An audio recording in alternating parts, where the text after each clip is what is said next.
Hola, mi nombre es Paula Guevara y hoy estaremos hablando sobre la consolidación de la partida doble y la ecuación patrimonial, dos pilares esenciales dentro de la contabilidad y el registro financiero. Nuestro grupo está conformado por 5 integrantes, cada una con un rol específico dentro del proceso contable y con un tema asignado para su exposición. Mi persona, Paula Guevara, que desarrolla el papel como tesorera. Edith Joana Espitia como auxiliar contable. María José Lozano como secretaria auxiliar contable. Sara Muñoz como contadora y María Camila González, revisora fiscal. Cada rol desempeña funciones clave para el análisis y la elaboración de la información financiera, lo que nos permite comprender de forma práctica la aplicación de la partida doble y la ecuación patrimonial. Para empezar, comenzaremos explicando qué es la partida doble. La partida doble es el sistema que usa la contabilidad para registrar todas las operaciones de una empresa. Su idea principal es muy simple.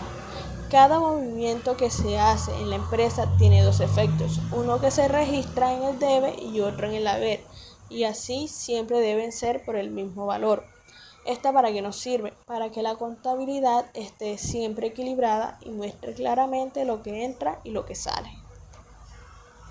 Hablando un poco de su historia, esta como surge de la necesidad de llevar un control de las operaciones contables, aunque muchas civilizaciones antiguas llevaban cuentas pero sin un método estructurado. En la Edad Media, los comerciantes italianos empezaron a usar un sistema más organizado. No hasta 1944 donde aparece este personaje tan importante, Lucas Pacioli, con su obra más importante, Suma de Aritmética. En esta obra nos explica por primera vez de manera ordenada la partida doble que utilizaban los comerciantes en Venecia. Ojo aquí, no inventó la partida doble, pero sí la documentó y la estructuró. Por eso se le reconoce como hoy en día el padre de la contabilidad. También explica cómo registrar las operaciones en el debe y en el haber y establece reglas para llevar libros contables como el diario y el mayor, y lo organizó y difundió el método de partida doble permitiendo su expansión por toda Europa. En la evolución moderna, la partida doble se vuelve un estándar global para las empresas, bancos y gobiernos. A medida que los avances tecnológicos iban surgiendo, esta se iba adaptando como sistemas computarizados, pero la lógica permanecía igual. Pasamos a la siguiente diapositiva de fundamento de la partida doble, que nos explica que cada transacción financiera debe registrarse, lo que ya hemos venido diciendo, en dos cuentas diferentes, debitando en una y acreditando en otra por un valor igual. Aquí nos explica un poco sobre la ecuación contable, que es activos igual pasivos más patrimonio. Esta nos permite una detección más fácil de errores. ¿Para qué nos sirve? Para tener el control del dinero, los bienes, para evitar errores y detectar fraude, para tomar mejores decisiones y mostrar la realidad económica de una empresa. Para finalizar, tenemos los principios que fundamentan la partida doble. Como primero, la dualidad económica, que nos dice, toda operación genera dos efectos. Algo aumenta en el debe, algo disminuye o se origina en el haber. Ejemplo, si entra dinero, sale una obligación o un bien cambia de forma. Como siguiente principio tenemos el equilibrio contable. En toda transacción debe es igual al haber. Esto garantiza que los libros contables estén siempre en balance. Como tercer principio tenemos la ecuación contable. La partida doble mantiene la ecuación fundamental, activos igual pasivos más patrimonio. Cada registro afecta esta ecuación pero sin romper el equilibrio. Y para finalizar tenemos control y verificación, permite detectar errores, omisiones o fraudes y facilita la reconciliación de cuentas. Muchas gracias, lo dejo con mi siguiente. La ecuación patrimonial es el principio fundamental de la contabilidad y establece que activo es igual a pasivo más patrimonio. Esto significa que los recursos de una empresa siempre deben ser iguales a la suma de las deudas con terceros y o el capital de los dueños. Cada vez que una empresa realiza una transacción, la ecuación debe permanecer en equilibrio. Por ello, cualquier movimiento que aumente o disminuya una de estas partes debe tener un efecto compensador en las otras. ¿Cómo afecta cada tipo de operación a la ecuación patrimonial? Las operaciones que afectan solo al activo son transacciones donde un activo aumenta y otro disminuye sin afectar pasivo ni patrimonio. Ejemplo: cada empresa paga 2.000 en efectivo para comprar un escritorio. Aumenta mobiliario, 2.000. Disminuye caja, 2.000. Operaciones que aumentan el activo y el pasivo. Es cuando la empresa adquiere un bien financiado por un tercero. Ejemplo: compra una computadora de 5.000 a crédito.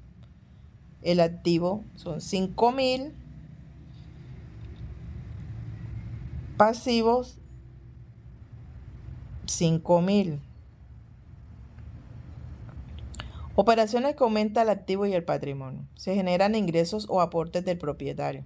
Ejemplo: aporte del dueño 10.000 en efectivo. Este se iría a caja. Patrimonio 10.000. ¿Cómo afecta cada tipo de operación a la ecuación patrimonial?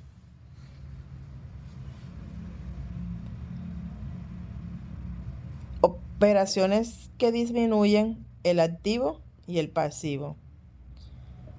Es cuando la empresa paga una deuda. Ejemplo: 4.000 de una deuda con proveedores. Activo menos 4.000, pasivo menos 4.000. Operaciones que disminuyen el activo y el patrimonio ocurren cuando hay gastos o retiros de los dueños. Ejemplo: pago 1.500 por servicios de electricidad, activo menos 1.500, patrimonio menos 1.500. Dominar la ecuación patrimonial es el primer paso para interpretar, analizar y tomar decisiones financieras con fundamento.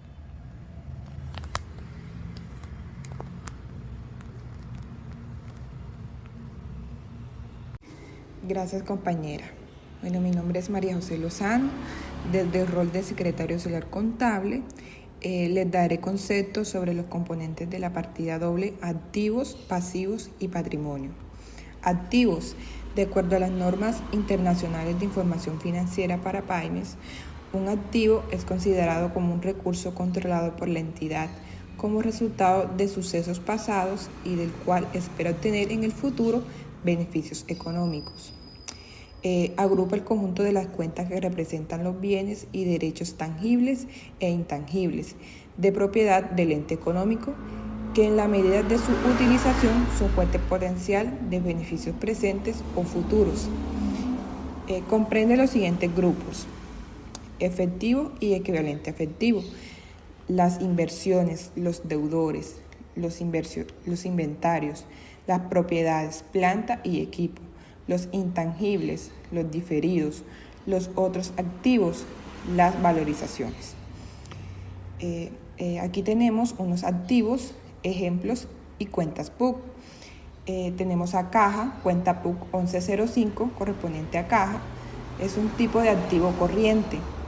Banco, cuenta PUC 1110, bancos, es un tipo de activo corriente. Cuentas por cobrar, cuenta PUC 1305, clientes, tipo activo corriente. Inventarios, cuenta PUC 1435, mercancías no fabricadas por la empresa, es un tipo de activo corriente. Equipos de computación, cuenta PUC 1532, equipos de computación y comunicación, es un tipo de activo no corriente.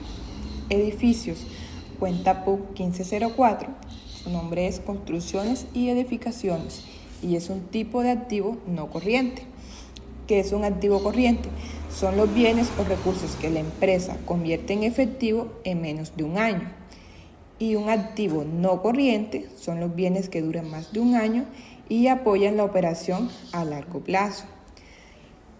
Entonces podemos decir que activo es de naturaleza débito, ya que aumenta por el debe y disminuye por el haber. Aquí tenemos un ejemplo de partida doble Dice, compra de un computador por 2 millones pagado en efectivo.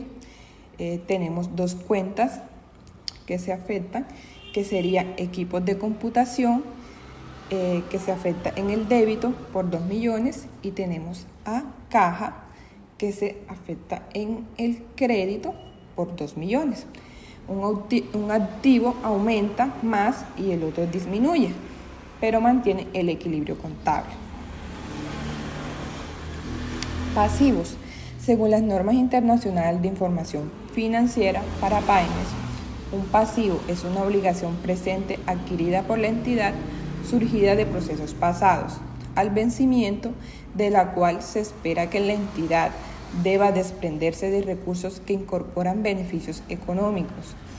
Los pasivos representan obligaciones contraídas por el ente económico en el desarrollo del giro ordinario de su actividad, pagaderas en dinero, bienes o servicios. Los pasivos comprenden los siguientes grupos.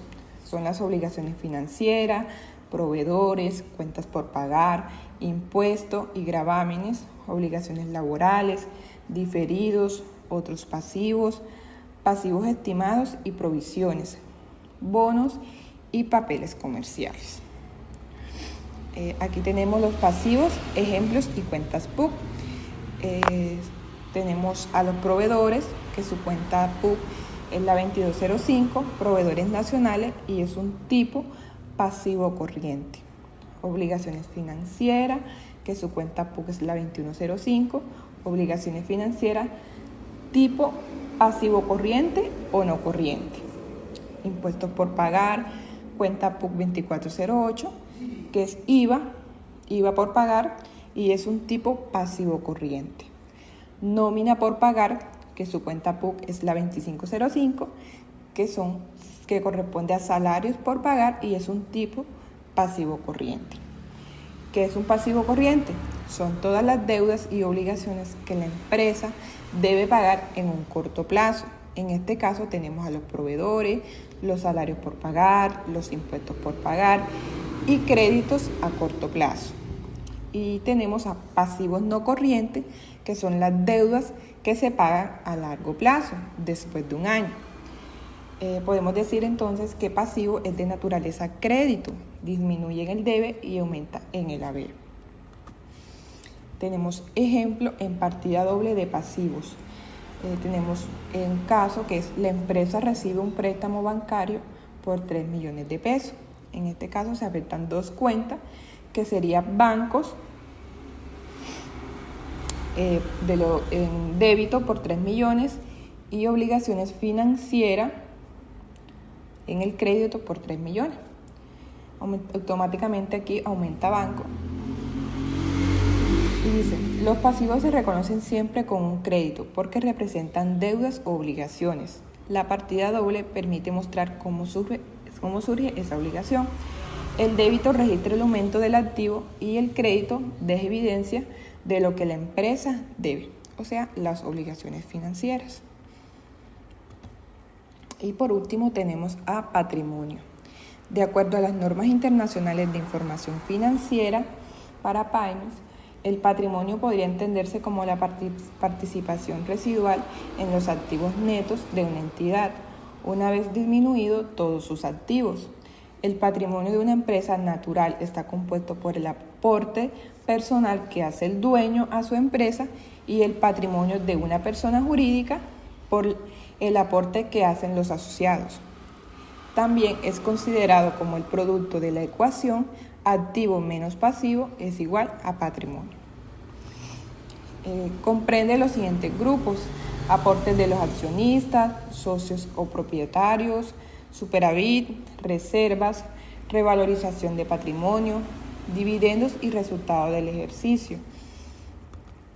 Tenemos unos ejemplos de cuentas PUC de patrimonio, que serían capital social, cuenta PUC 3110, capital social, reserva, cuenta PUC 305, reservas, utilidad retenida, que en su cuenta PUC corresponde a la 3605, utilidades del ejercicio. Patrimonio es de naturaleza crédito, ya que disminuye por el débito y aumenta por el crédito. Aquí tenemos un ejemplo de partida doble. Dice, la propietaria aporta 5 millones como capital inicial para iniciar el negocio. Afecta dos cuentas, que sería caja, por 5 millones de pesos en el débito, y 3105, que sería capital social, de 5 millones por el crédito. Podemos observar en la cuenta T que el aporte de la propietaria aumentó la caja y el patrimonio mediante capital social sin generar deudas. Gracias. Ingresos. ¿Qué son los ingresos? Los ingresos representan el valor monetario que recibe una empresa por la venta de bienes, prestación de servicios o actividades relacionadas con su objeto social. Incluyen todos los recursos económicos que aumentan el patrimonio y permiten el funcionamiento de la organización. En la contabilidad, los ingresos se registran cuando se genera el derecho a recibir dinero, no necesariamente cuando se cobra. Algunas importancias de los ingresos. Permiten financiar los costos y gastos operativos, representan la principal fuente de recursos para la empresa, miden el desempeño económico y el crecimiento, generan utilidad, lo que fortalece el patrimonio, y sin ingresos la empresa pierde su capacidad de operar y mantenerse en el mercado. Tipos de ingresos. Según su origen personal, relacionamos ingresos activos y ingresos pasivos. Los ingresos activos son los que se obtienen cuando una persona entrega su tiempo y esfuerzo para trabajar. Ejemplo, un salario, un sueldo mensual, pagos por horas trabajadas, comisiones por ventas. Ingresos pasivos son los que se generan sin que la persona tenga que participar de manera constante. Una vez creadas, siguen produciendo dinero. Un ejemplo puede ser renta por alquiler una casa, regalías de un libro. Y según la regularidad están los ingresos ordinarios e ingresos extraordinarios. Ingresos ordinarios son ingresos habituales que se reciben de forma periódicamente, cada mes o cada cierto tiempo. Un ejemplo, un salario de un empleo, pago de un servicio continuo. Y ingresos extraordinarios son los que aparecen de manera ocasional o inesperadas y no son frecuentes. Un ejemplo, ganarse la lotería, recibir una herencia, un bono especial. Los tipos de ingresos según el tipo de identidad. Hay dos, ingresos operacionales y ingresos no operacionales. Ingresos operacionales son los que una empresa recibe por su actividad principal, es decir, por lo que vende o el servicio que ofrece. Un ejemplo, un cobro por servicio. Y ingresos no operacionales son los que no vienen de actividad normal de la empresa, sino actividades secundarias. Ejemplo, un interés de un banco, una venta de un activo. Y según el concepto financiero, hay ingresos brutos e ingresos netos. En ingresos brutos es el total del dinero que entra antes de hacer cualquier descuento o gasto. Un ejemplo, todo lo recibido por ventas sin restar costos ni impuestos.